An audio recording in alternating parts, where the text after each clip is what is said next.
Open your Bibles with me, please, to 2 Samuel chapter 23. 2 Samuel chapter 23. For those of us who live here in Montana, this Tuesday is our state primary elections. On the eve of that election day, I want to bring you an election sermon that I would simply like to entitle My Election Counsel.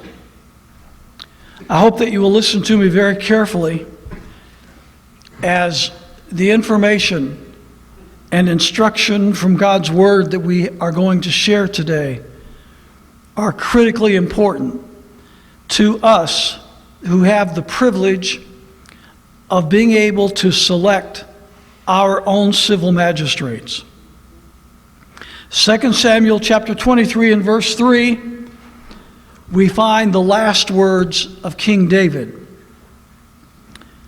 I'm just going to read one verse, and that's verse 3.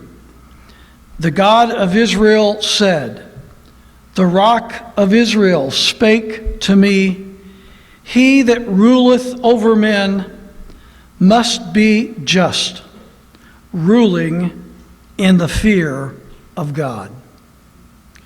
He that ruleth over men must be just, ruling in the fear of God. John Gill writes these words on this passage. He that ruleth over men must be just, ruling in the fear of God, which is a character every king among men ought to have, administering justice to their subjects, ruling not only according to the laws of the land, but according to the law of God, having His fear before their eyes, and acting with a view to His honor and glory, whose vice-regents they are, and to whom they are accountable. They should rule with gentleness and humanity, considering they are men and not brutes they rule over. Here's what Matthew Henry says on this passage. Here is a must for the king. He must be just, ruling in the fear of God. And so must all inferior magistrates in their places. Let rulers remember that they rule over men, not over beasts, which they may enslave and abuse at pleasure, but over reasonable creatures of the same rank with themselves. They rule over men, but under God and for Him. And therefore, one, they must be just, both to those over whom they rule, in allowing them their rights and properties, and between those over whom they rule, using their power to right the injured against the injurious. It is not enough that they do no wrong. They must not suffer wrong to be done. Number two, they must rule in the fear of God. That is, they must themselves be possessed with a fear of God, by which they will be effectually restrained from all acts of injustice and oppression. In Deuteronomy chapter 16, verses 18 through 20, God through Moses said this: "Judges and officers shalt thou make thee in all thy gates, which the Lord thy God giveth thee throughout thy tribes. And they shall judge the people with just judgment. Thou shalt not wrest or wrestle judgment. Thou shalt not respect persons, neither take a gift or bribe. For a gift doth blind the eyes of the wise, and pervert the words of the righteous. That which is altogether just shalt thou follow, that thou mayest live and inherit the land which the Lord thy God giveth thee." Again, that was Deuteronomy 16, verses 18 through 20. In Exodus chapter 18 and verse 21, we find these words. Moreover, thou shalt provide out of all the people able men, such as fear God, men of truth, hating covetousness, and place such over them to be rulers of thousands, and rulers of hundreds, rulers of fifties, and rulers of tens. In other words, no matter how broad or narrow the scope of a person's authority might be, no matter how highly elevated or not as much as the position might be, all those who have responsibility over others in any capacity should be people that fear God, are people of truth, people who hate covetousness, and let them rule under God for the people. Put these passages of Scripture together, and we find 6 qualifications of God for men and women who are given the public trust of being a civil magistrate, a civil leader in whatever capacity. Here are the 6 standards given by God. They must be just. That means people who are not only just in their own lives, but people who believe in justice for their community or their state or their country. Believers in justness and justice. Number 2, they must rule or govern in the fear of God, which means they understand that they are subservient to the will of God and to the laws of God, which means they are not a law unto themselves.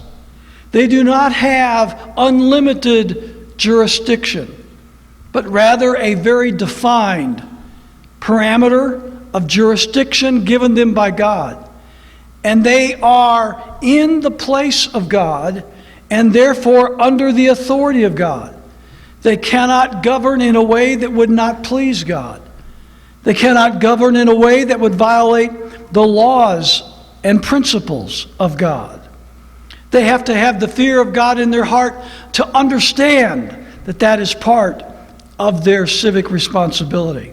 Number 3, they are people of truth. People of truth. I've come to discover that not everyone wants to know the truth. I've come to discover that many people enjoy believing a lie. I've come to discover that many people will do everything in their power to not learn the truth. That when the truth begins to weave itself in a direction that they don't want to go, they show no interest in pursuing truth. They would much rather endear themselves to the power brokers and to the money people and those who they deem to be a benefit and a source of advancement for their personal career, rather than to be men and women who are willing to live and die for truth.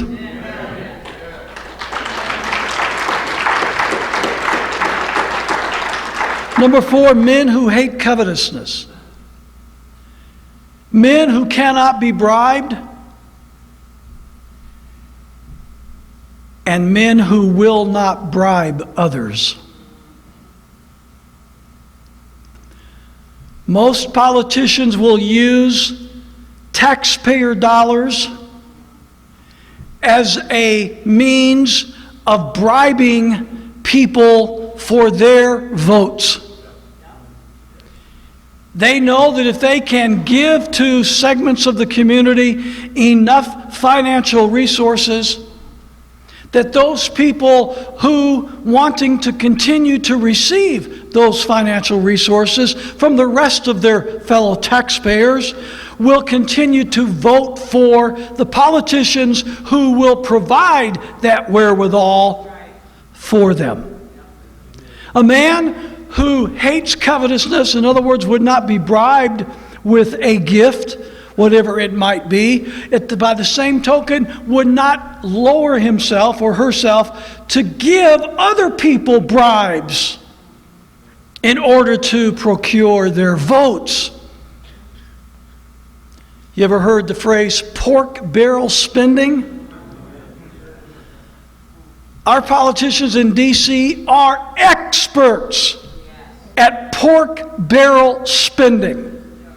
They know that in order to procure the vote of a certain part of their population back home, the voting population, they must bring enough federal tax dollars into that community or into that group so that those people will continue to keep them in office with their votes.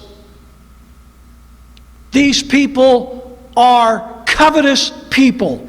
They are trading money that does not belong to them for votes that do not belong to them. They are bribing people to stay in a position of power. Republicans and Democrats alike, there is no difference. The fifth requirement of God shall not respect persons. Shall not respect persons. Do you think for 1 minute that you are looked at in the same light as the billionaire fellow who purchases vast machinery for the sheriff's office, who buys equipment and military-grade equipment and other types of equipment for the police department or the sheriff's office, a billionaire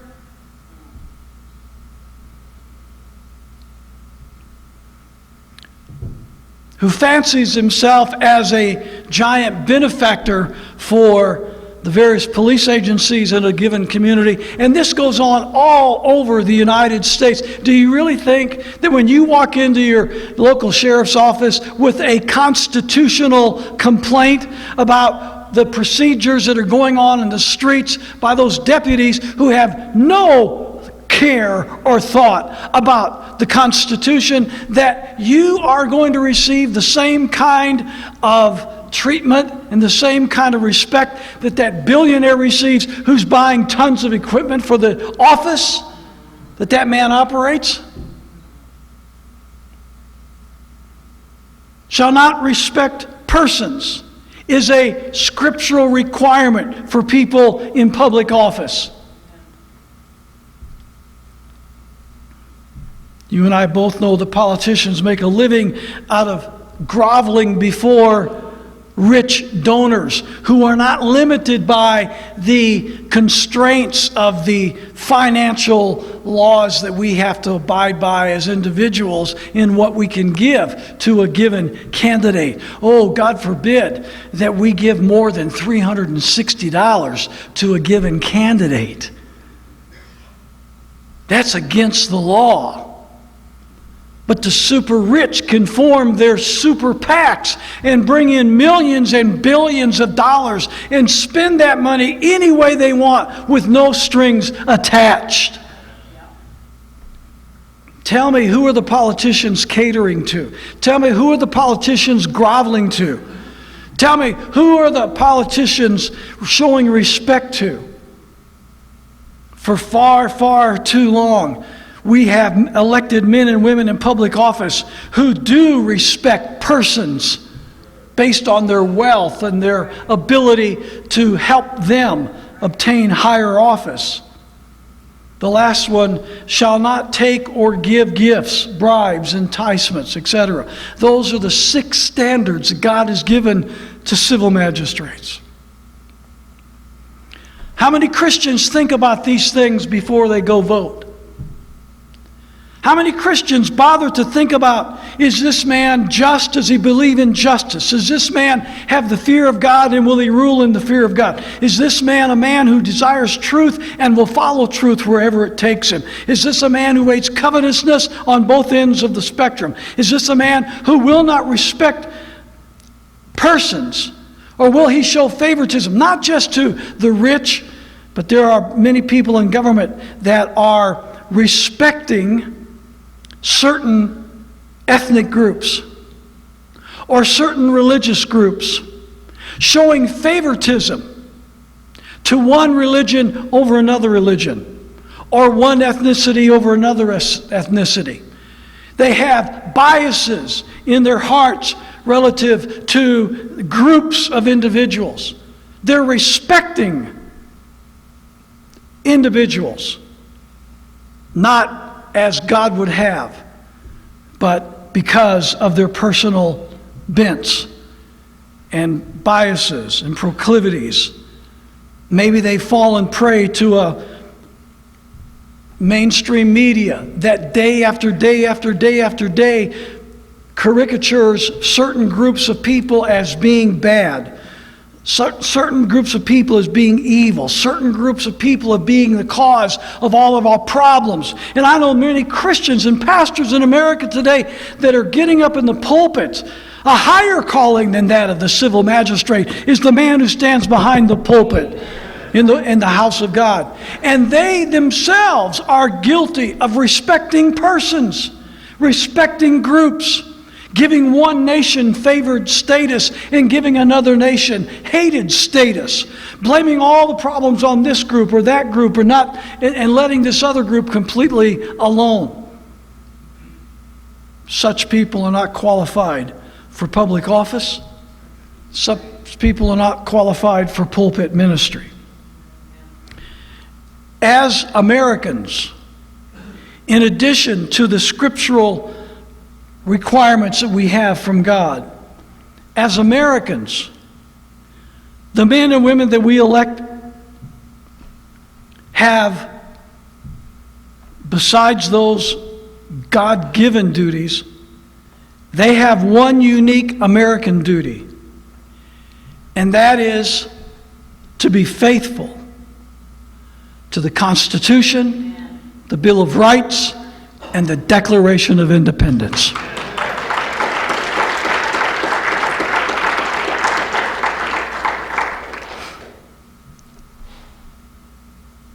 I do solemnly swear or affirm that I will faithfully execute the office of President of the United States and will, to the best of my ability, preserve, protect, and defend the Constitution of the United States.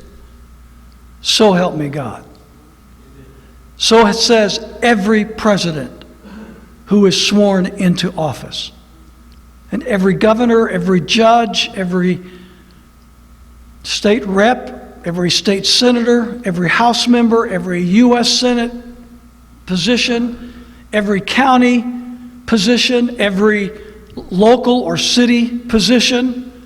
Likewise, upon assuming that office, that civil magistrate swears an oath to the Constitution of the United States. It doesn't matter how likable they are or aren't. It doesn't matter how straight their teeth are or whether their hair are wavy. It doesn't really matter what church they go to or whatever their particular personality might be.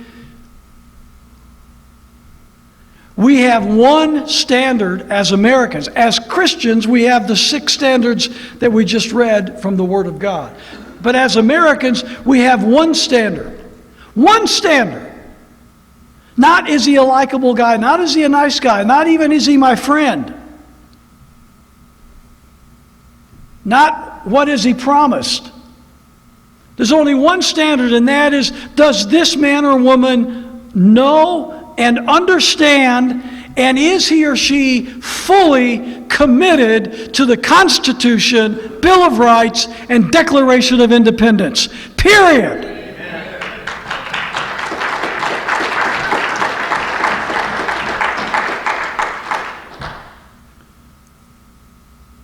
Anything less is someone who is unqualified for public office. Doesn't matter how smart they are. Doesn't matter how much money they have, how much experience they have. if they do not have an understanding, I mean a real understanding of the Constitution, Bill of Rights, Declaration, and a firm commitment to respect and honor and protect those principles, they are unqualified for public office. I will venture a guess and say the vast majority of people that are serving in government at every level are unqualified to be there. They do not understand the Constitution. They do not understand the Bill of Rights. They do not understand the Declaration. They've never studied it. They've never gotten it in their gut. And they do not have the strong convictions necessary to defend and protect those sacred principles of our country. They give lip service to the Constitution. They give lip service to the Bill of Rights. They give lip service to the Declaration of Independence, but they have no firm commitment to any of the above. They are disqualified from public office. The problem is the voting population as a whole doesn't know about the Constitution, the Bill of Rights, and the Declaration enough to be able to understand the difference between the people who do have those convictions and the people who do not. It's the voters' fault. It's our job to study the principles of these founding documents. It's our job to be familiar with what the Fourth Amendment, for example, says and what it means.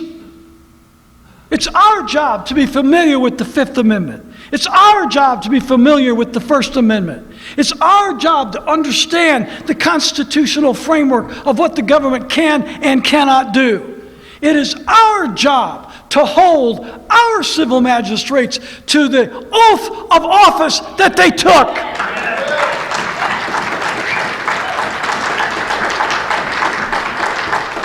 Oh, I'm going to vote for so-and-so. Why is that? Well, because I know him. He's a really good guy.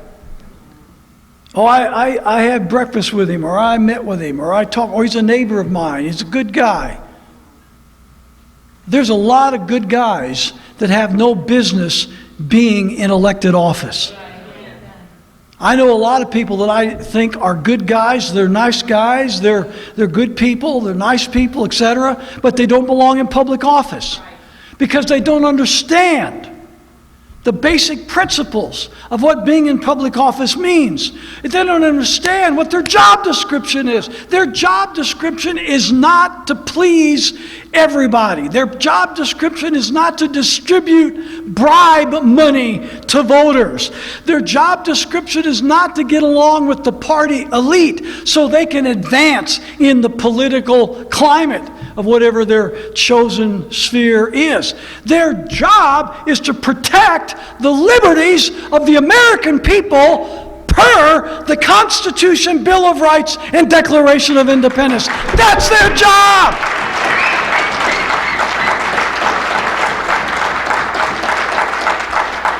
And I hear these guys talking about things that are absolutely unconstitutional. I cringe. Because I hear good patriot people. I hear Christian people cheering them on. Oh, he's wonderful. Did you not hear what he just said? By saying what he just said, he admitted to you that he doesn't know the Constitution. By what he just said, he just admitted to you that he doesn't have the character and the resolve to enforce the principles of the Constitution, Bill of Rights, and so forth. By saying what he just said, he's proving that he's unqualified. But Christians will go, yay, he's a great guy. Oh, I'm voting for him. We have deep, deep ignorance in this country of what is and what is not constitutional, of what is and what is not biblically predicated principle for people in public office. We have a serious dearth of discernment in being able to determine a person, not based on his personality, not based on his political party, not based on his promises, not based on personal idiosyncrasies, but based upon firm convictions and commitments to things he understands, which means he has to study the Constitution. He has to study the Bill of Rights. He has to study the Declaration. He has to study these principles of God's Word. He has to know before he ever files for his candidacy what he's going to do when he gets into public office. And it's not going to be caving in to every unconstitutional demand in order to appease some part of the voting public or the rich clientele that got him elected. That's not what he's there for. Every election, there are good people. Primary election, better qualify that. Every primary election, there are good people. I mean people that know the Constitution and know their convictions accordingly, who are running for public office. They might be a minority, they probably are. But they are there. And most of them do not survive the primaries. And so many times, by the time you get to the general election in November, it truly doesn't matter who gets elected. Because the real people who truly understood the issues and had the backbone to fight for them didn't survive the primaries. Well, why didn't they survive the primaries? They didn't survive the primaries because the good Christian people, the good conservative people, the good patriot people didn't have the discernment to be able to identify them as opposed to someone who was only giving lip service.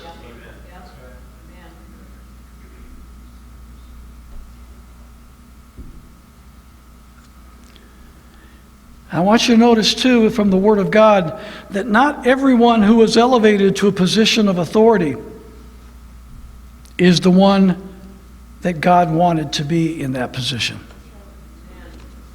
I am so weary of these Christians. Especially since President Trump's been elected. Well, God wanted him in office, and so we need to support him and we need to get behind him. It's God's will. God did it. So it was God's will that Barack Obama was elected too, right? It was God's will that Bill Clinton was elected too, right? God's will, Jimmy Carter. God's will, G.W. Bush. God's will, Franklin Delano Roosevelt. God's will, Harry Truman. So whoever wins, it's God's will. That's basically the way, except if it's somebody they don't like. And then if they don't like, then they're the devil incarnate, you know. Barack Obama was Satan's tool in the White House. Well, wait a minute. If God is sovereign and God is all-powerful and God rules in the affairs of men, if God wanted Donald Trump to be in office, then God wanted Barack Obama to be in office. You can't have it both ways. That's right. The fact of the matter is, it's very, very likely that neither Barack Obama nor Donald Trump were the ones that God wanted in that office. Did you ever think about that?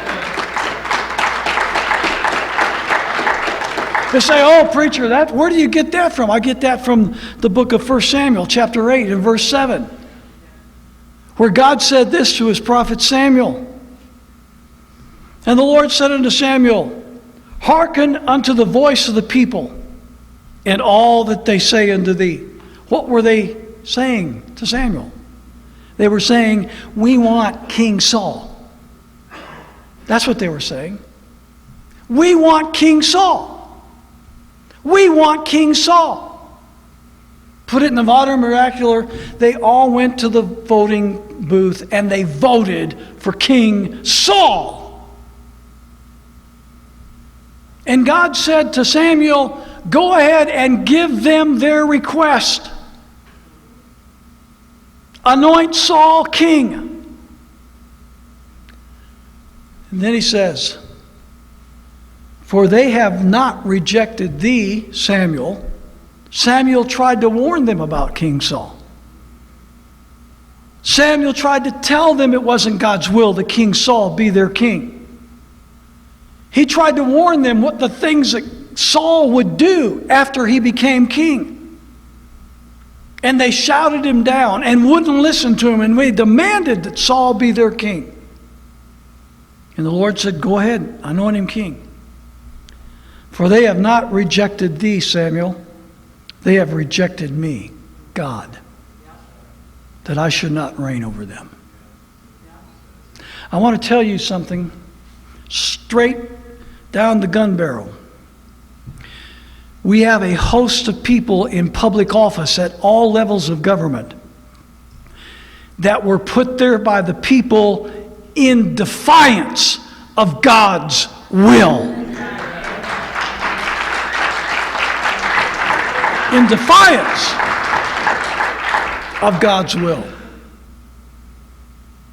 Just because a person wins doesn't mean that's the person God would have had to be in that place of responsibility. How many elected officials, I wonder, have actually been God's choice? And how many were actually the result of rejecting God's choice? And how do we know that in the primaries, how many of God's chosen, if you want to say it that way, people have been rejected by the people? Isn't it amazing? In every area of life, Christians are told to follow your conscience, be true to your principles, except in politics. In politics, your conscience doesn't matter. Your values, your principles don't matter. God's law doesn't matter. All of a sudden, it's pragmatism. All of a sudden, it's the lesser of two evils. As citizens, and especially as Christians, our duty is to be true to God's instructions and our convictions. How can we knowingly support anyone whom we know to be unfaithful to the principles God has commanded us to follow and our own heart to obey?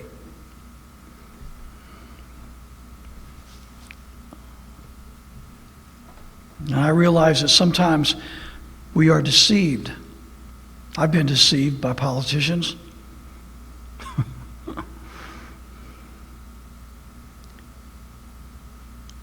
I'm embarrassed to tell you some of the people that I helped get elected.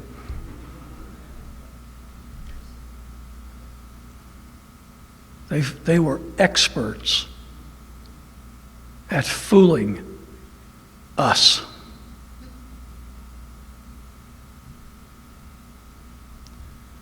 None of us is infallible. But I tell you true,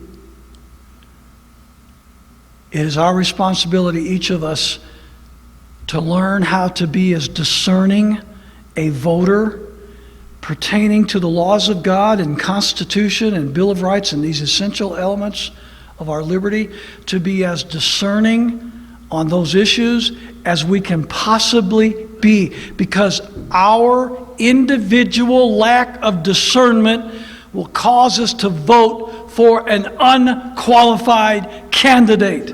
And if that candidate wins, we will be party in helping to put somebody in public office whom God did not want to be there. Because we were not discerning enough. We were not studied enough. We were not principled enough. The lesser of two evils is not really the issue. All men are flawed to some degree. The issue is being faithful to our own hearts and our own convictions in the values in which we believe. Each of us must prioritize what we determine is the greater evil. I'm going to say some things to you today that some of you aren't going to like. Well, I don't know about how many of these people won't like, maybe one or two. There's plenty out there that aren't going to like. If I said what I'm about to say in the average church in America, I would be stoned before I left the auditorium for what I'm about to say. Doesn't change the veracity of it. I am personally convinced that neocon Republicans are a greater evil than liberal Democrats.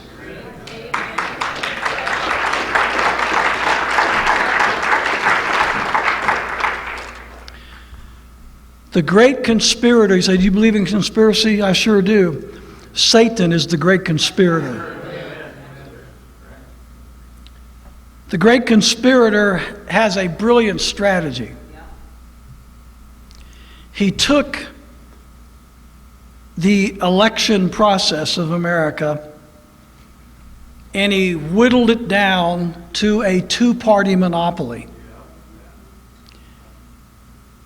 in which no other candidate of another party is able to compete equally and fairly.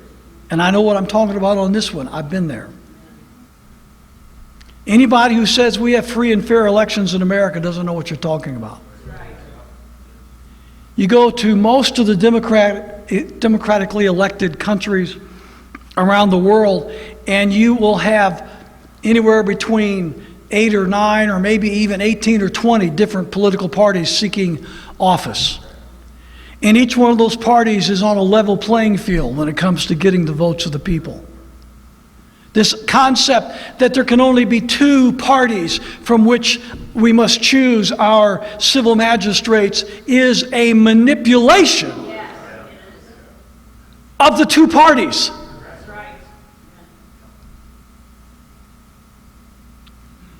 So he's boiled it down to only Democrats or Republicans can win public office.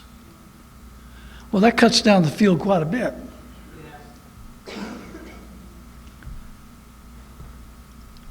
So then once you narrow the scope of the contest to that degree, then all you have to do is manipulate two parties. And you control the whole system. And I'm telling you up front, at the upper echelons of party politics, the Republicans and Democrats are controlled by the same people. The same people. The globalist billionaires who support the Republican candidates also support the Democrat candidates. I hear a lot of people talking about George Soros, and Soros is the enemy of Trump, and he's the enemy, and he is an enemy. He is an enemy. He's an enemy of a lot of people. Mostly, he's the enemy of freedom. But you should know, and if you're any kind of an honest, objective analyst of modern politics, you know that George Soros has funneled millions and billions of dollars to Republican candidates, including Donald Trump, as much as he has Democrat candidates. They all do that. These super billionaire globalists, they are supporting both parties. They are supporting both presidential candidates, no matter who wins. They've got their grubby, dirty, dishonest, filthy fingers in the pot. So, here's how it works. Liberal Democrats are worse on social issues. Abortion, gay rights, etc., gun control.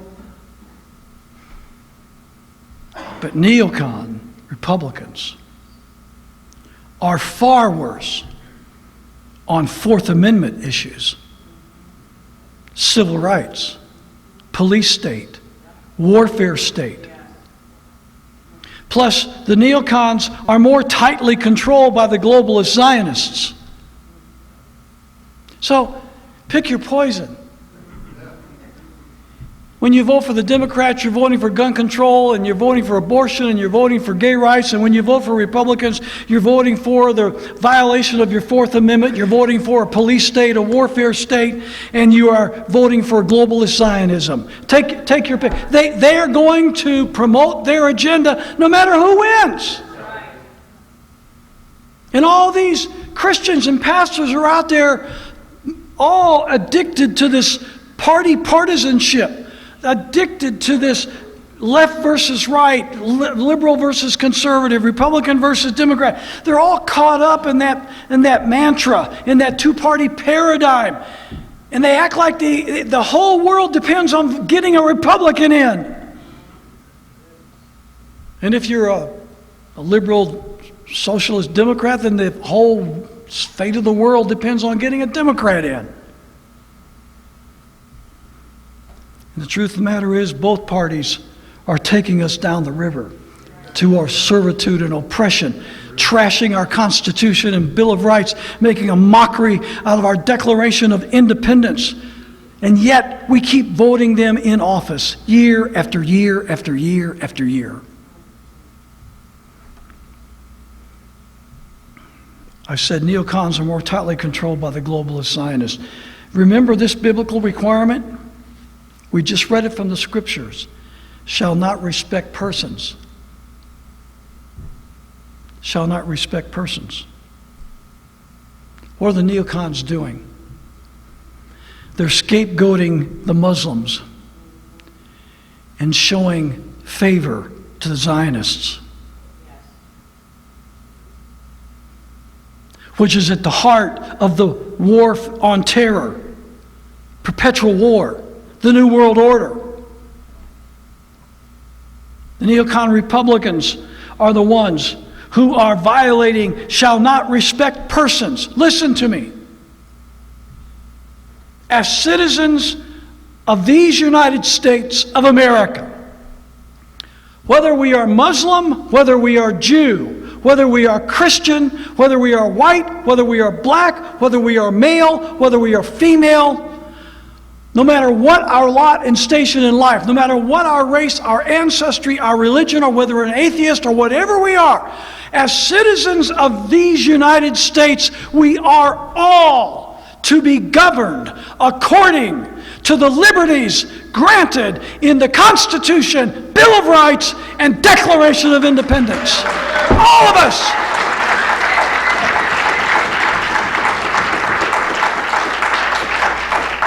Start singling out one religious group, in this case the Muslims. How long will it be before it'll be another religious group that'll be singled out for persecution and discrimination? But we have a Christian religious system today that makes a living off of marginalizing, alienating, and trying to deny the religious liberties and the civil liberties of the Muslim people in these United States of America. Shame on us! Shame on us! We are all equal under the law. And the minute that we begin making exceptions for this group or this race or that race, or this belief system or that belief system, we have left the fundamental tenets of freedom and liberty and of the Christian faith, and we have become nothing but miniature tyrants in our own right.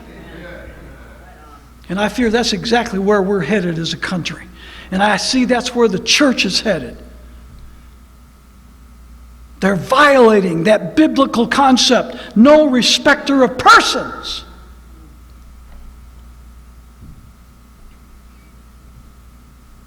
And all this doesn't even take into account the reality that so many political figures at the national level are controlled by the same evil people. Why would I want to pick one controlled person over another controlled person if both are equally controlled by the same evil people? What difference does it make? Oh, they yell at each other, they scream at each other, they mock each other, they attack each other in the media, they go after each other, they're bitter enemies, back and forth, back and forth. It's all theater. That's right.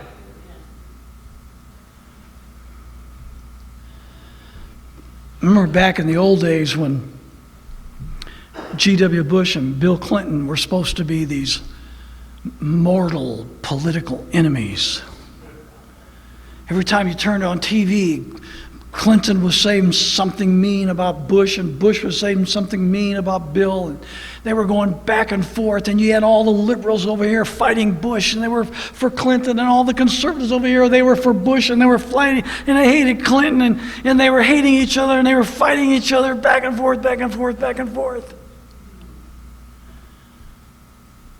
And that was till I had lunch with lifelong FOB, friend of Bill. You remember that, right? FOB, friend of Bill. Lifelong buddies. They grew up in grade school together. They dated together. They married sweethearts together. Whenever Chelsea was a little girl and needed somebody to watch her while Bill and Hillary were out doing all this activist business and stuff, this man's wife I'm talking about was Chelsea's nanny. That's how close they were. When Bill got elected governor, this guy had already gone into law enforcement. He became the chief of security for the governor's mansion. He hadn't been there too long. G.H.W. Bush was president, and Bill Clinton brought my friend in to his office one day, smoking one of his big Cuban cigars, and says to him, "How would you like to work for the CIA?" And the guy goes, "Wow, what an honor that would be. Of course. I mean, who wouldn't want to do that?" He said, this guy's a Christian man. I mean, patriot. He said, "But you just don't walk in and say, 'Hey, I want to be in the CIA, sign me up.' Takes time, Bill. What are you talking?" Bill said, "You didn't answer my question. Do you want to be in the CIA?"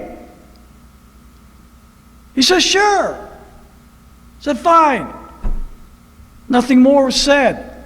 Less than a week later, he had his CIA credentials in the mailbox. Nobody gets CIA credentials in a mailbox.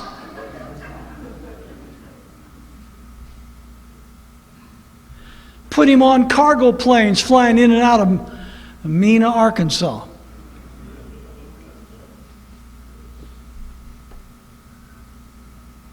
Taking trips from Mena, Arkansas down to Central and South America. On one of his flights in the middle of the night, he's back there surrounded by a bunch of boxes. He has no idea what's in the boxes. He has no idea what's on the airplane. He's bored out of his gourd. He takes out his pocket knife and he cuts one of the boxes open. Guess what he finds? Tons of hard drugs, heroin, cocaine. He was in the middle of a CIA drug running operation.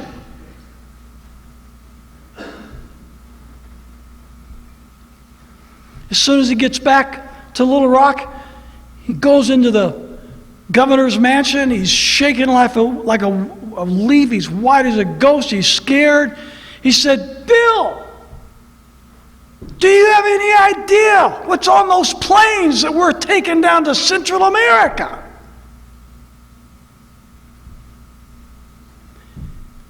Personal testimony. This is not secondhand. He told me this person to person, man to man. He said, Bill leaned over, got one of his Cuban cigars, lit it up, put his legs up on his desk, took a big puff, and he said, "Welcome to the big time."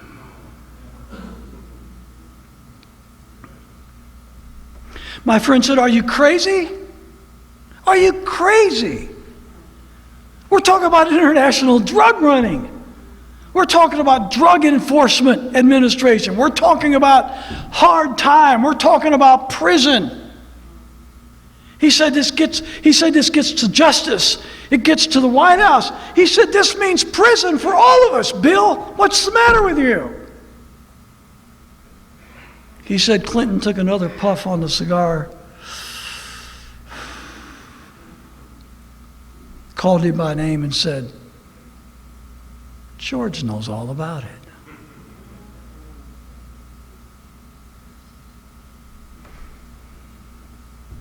And then he went on to tell me how that after their political fights were aired on television, G.W. Bush and Laura and their family, and Bill Clinton and Chelsea and their family would all go to their retreats together, and they would play golf together, and they would fish together, and they would hang out together, they would party together. The truth of the matter was G.W. Bush and Bill Clinton and their families were best friends throughout all of those years.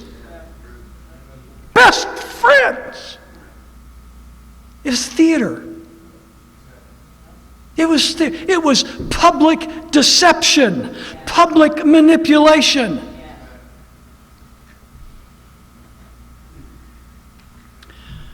Now they're talking about Donald Trump not running for re-election and maybe Ivanka running in his place in 2020. And the scuttlebutt is her running mate will be Chelsea Clinton. Ivanka and Chelsea have been best friends all of their lives. Donald Trump and Bill Clinton and Hillary and the rest of them have been best friends all of their life. Ivanka's been a registered Democrat all of her life. She still is. This is a game, and we, the voters, are being played.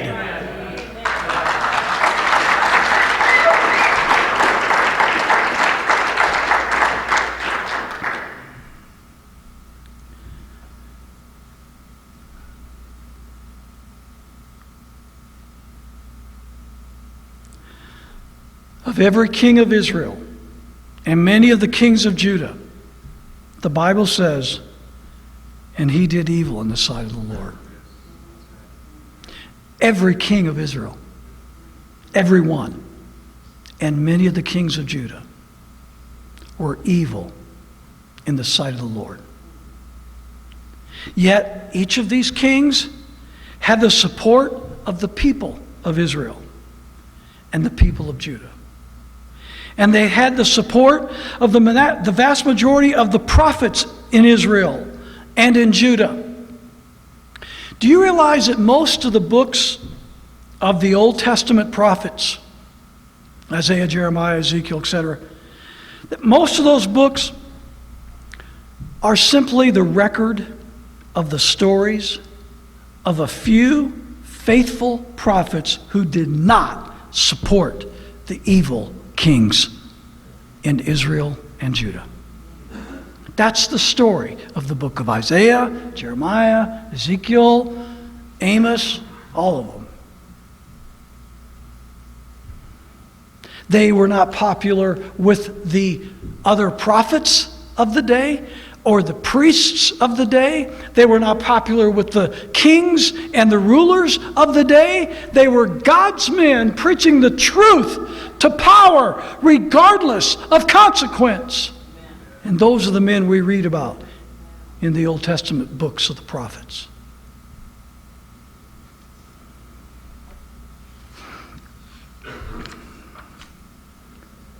Exodus chapter 23, verse 2. Thou shalt not follow a multitude to do evil, neither shalt thou speak in a cause to decline after many to wrestle judgment. Let me give you John Gill's commentary on that verse. Thou shalt not answer, either in pleading in a cause and taking the side of it the majority is on. And for that reason, though it is a manifest perversion of justice, or by giving a vote on that side and on that account whereby a wrong judgment passes, and this vote given either according to the number of witnesses, which ought not always to be the rule of judgment, for it is, listen, it is not the number of witnesses, but the nature, evidence, and circumstances of their testimony that are to be regarded. Just because the majority is for it doesn't mean we should be for it. Just because the majority is against it doesn't mean that we should be against it. The numbers of people in support of something or against something has nothing to do with anything. We must make our decisions and our judgment based upon truth and our understanding and discernment of it. If the whole world is against us, so be it. We stand for truth.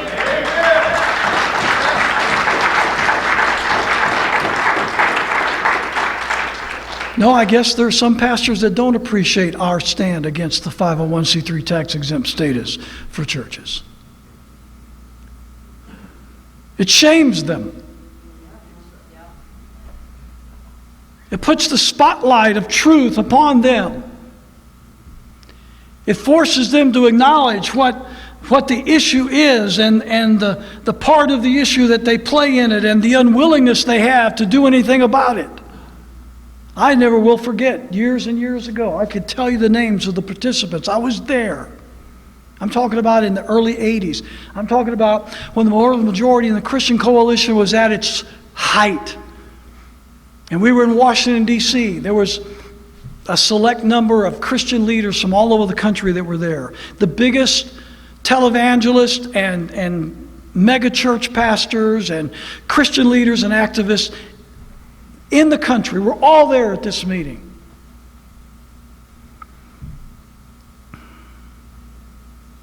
The discussion went on for a while about many different topics. And finally, one courageous man, I was a youngster. I was hardly wet between the ears, behind the ears, I guess to say, ministerially. I felt honored to be there, but I certainly did not consider myself any kind of a leader in that group. I was a junior to every man in the audience. But there was a seasoned veteran pastor in that room that later I became good friends with. And he spoke up. And when he took the floor, he said, and this is just a very brief summation of what he had to say, and my words, not his, but he said something to the effect, "Gentlemen, many of us in this room know that in order to curry favor with the political potentates in this city," meaning Washington, D.C., we are sacrificing things that we know to be true and just in order that we might be politically acceptable to the elite in this city. We have chosen to engage in political partisanship.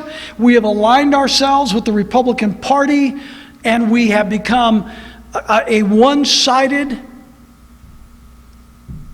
spokesman. And then he began to share some of the real-life testimony of, this is back in the 80s, of some of the police state tactics that were just getting started in those days. And some of the impacts that was having upon freedom-loving people in our country. And he said, "Gentlemen, I want an affirmation, I want a statement from each one of us in this room. What we will do whenever we must confront the power establishment for the sake of the principles that we say we believe. Will we stay with God's principles, or will we stay in alliance with the political power establishment?" I want a verbal testimony from every man in this room You could, yeah, it was quieter there than it is here right now. You could have heard the tiniest of pin drop.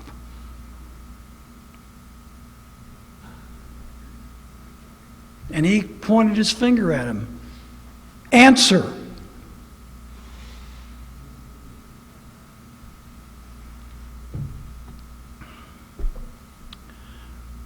Virtually every one of them, in their own way,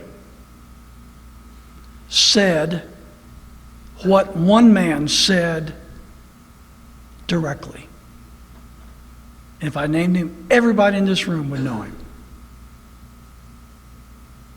And they all said the same thing, but not as directly. This man answered the question directly. And his answer was, I have too much to lose to do that.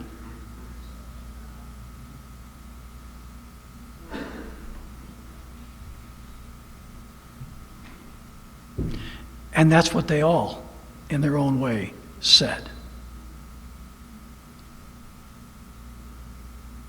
I wrote columns later, and I said in those columns that were published nationally, the religious right has sold its soul for the privilege of sitting at the king's table. And that's exactly what they did. And that is exactly what they are still doing today. And these preachers who refuse to call Donald Trump to task for the unconstitutional, ungodly acts that he has committed since being president of the United States, these men are no better than the prophets of Ahab.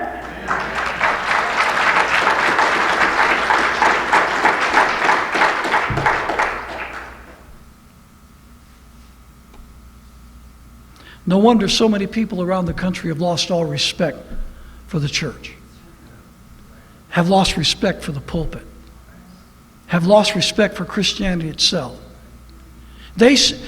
People see conservative Christians as a bunch of bigoted, war-mongering, Zionist-loving zealots who love war and the prophets of war.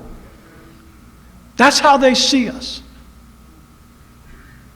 Because my brothers around the pulpit every Sunday are promoting war. They're promoting the Zionist wars in the Middle East. They're promoting the persecution against the Palestinians. And they picture the Palestinians as being extremist Muslims, fanatics, what's the word that they use? Jihadists. The fact of the matter is, a sizable percentage of the Palestinian people that are being slaughtered and killed and persecuted and denied basic human rights by the IDF forces of Israel are Christians.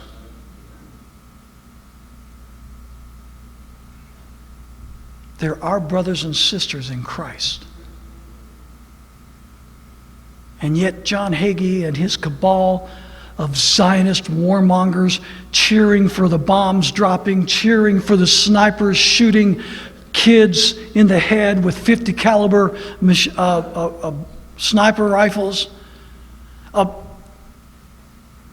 A medical worker just a couple of days ago in white with the Red Cross, fully identifying herself as an emergency medical worker, shot by an Israeli sniper, murdered, 26, 27 years old, unarmed, trying to help people, trying to give medical care.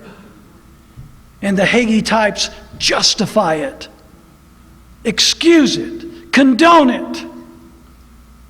And the people of America who are tired of war, who are tired of bloodshed, who are tired of America being the international policeman of the world, who are tired of our young men going over to fight somebody else's wars, who want our nation to be put first, who are tired of making Israel great. They want America to be made great. Amen. And they see this going on, and they're going, if that's Christianity, forget it.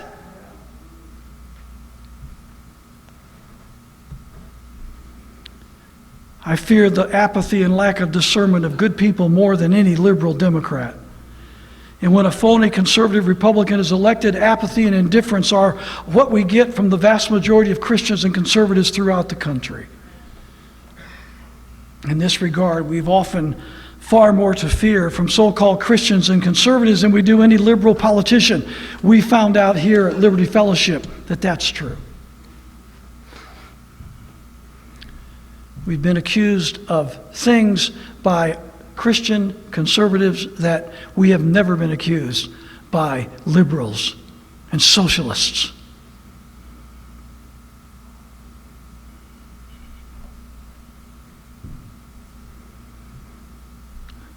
Again, let me give you God's standard for civil magistrates. He or she must be just, believe in justice. He or she must rule in the fear of God, have the fear of God in their own hearts. He or she must be people of truth, honor truth, believe truth, practice truth, don't fear truth. They must be men and women who hate covetousness, either giving or receiving. There must be men and women who shall not respect persons. Recognize that all people in our country are granted the same rights and freedoms under God and protected by our Constitution as anyone else. And I'll say this again, either liberty applies to everyone in this country or it applies to no one in this country.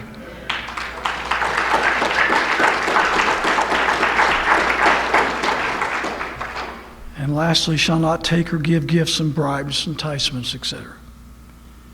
And then the American standard is that our elected representatives preserve, protect, and defend the Constitution of the United States, including the Bill of Rights and the Declaration of Independence.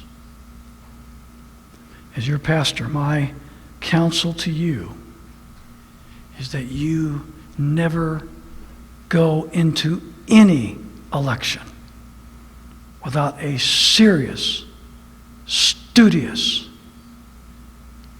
giving of yourself to the study, to the understanding, and the application of these principles, that God might give us discernment in knowing who would be the civil magistrate that God would want in that position. Let's stand for a word of prayer.